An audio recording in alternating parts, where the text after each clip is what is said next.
partir de quel moment il faut déléguer des tâches à nos collaborateurs? Salut à tous, je voulais faire cette vidéo-là afin que vous partagez à toutes les personnes qui veulent lancer leur activité mais qui se posent des questions. Je ne peux pas travailler seul, je suis obligé de travailler avec des collaborateurs, je dois leur déléguer des pouvoirs à quel moment et autres. Donc je voulais que vous partagez cette vidéo-là à ces personnes-là pour que je puisse partager avec eux l'expérience que moi j'ai. Et je m'adresse spécialement aux débutants, ceux qui vont lancer leur activité. Je ne parle pas de ceux qui ont déjà leur activité, qui fonctionnent et autres. Je m'adresse à ceux qui veulent lancer leur business. D'abord, dans un premier temps, comme j'ai dit dans la vidéo précédente, vous devez avoir des connaissances en droit, en fiscalité, en RH, dans un certain nombre de domaines. Peut-être que vous-même, vous êtes la personne qui maîtrise la technicité de votre activité, ou bien vous êtes la personne qui maîtrise le côté commercial de votre activité. Mais la technicité et le côté commercial ne peut pas gérer une entreprise parce que vous serez amené à gérer un certain nombre de choses. Donc, dans un premier temps, si vous vous sentez, en fonction de la taille de votre activité, du volume des tâches qui se trouvent dans votre activité, si vous pensez que vous pouvez gérer un certain nombre de tâches, vous pouvez les concentrer à votre niveau. Mais à partir du moment où vous allez sentir que l'activité devient énorme et que vous avez 2 ou 3 employés à gérer, que ce soit des commerciaux ou bien des gens sur qui vous vous appuyez, vous êtes obligé au moins de mettre quelqu'un qui va gérer la comptabilité. Ça, c'est un service que vous êtes obligé d'avoir. Je vous ai dit dans l'autre vidéo, si vous ne pouvez pas gérer la comptabilité, vous pouvez vous adresser, pour ceux qui sont en Côte d'Ivoire, vous pouvez vous adresser au CGA à travers les impôts. Ils vont vous mettre en contact avec les CGA. Les CGA vont gérer votre comptabilité. Ils peuvent aussi vous conseiller dans un certain nombre de tâches administratives.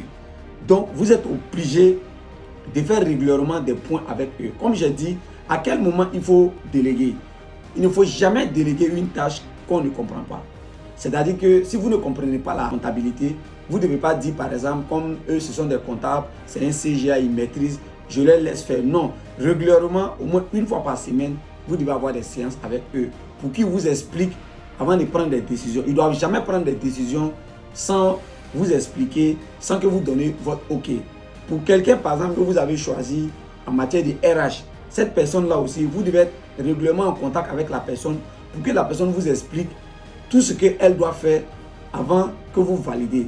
Il ne faut jamais déléguer une tâche à une personne si vous-même vous ne maîtrisez pas cette tâche-là. Si vous-même là, vous n'avez pas de notions sur cette tâche-là. Un entrepreneur, c'est quelqu'un qui doit être polyvalent. Un entrepreneur, c'est quelqu'un qui doit avoir des connaissances générales sur un certain nombre de choses.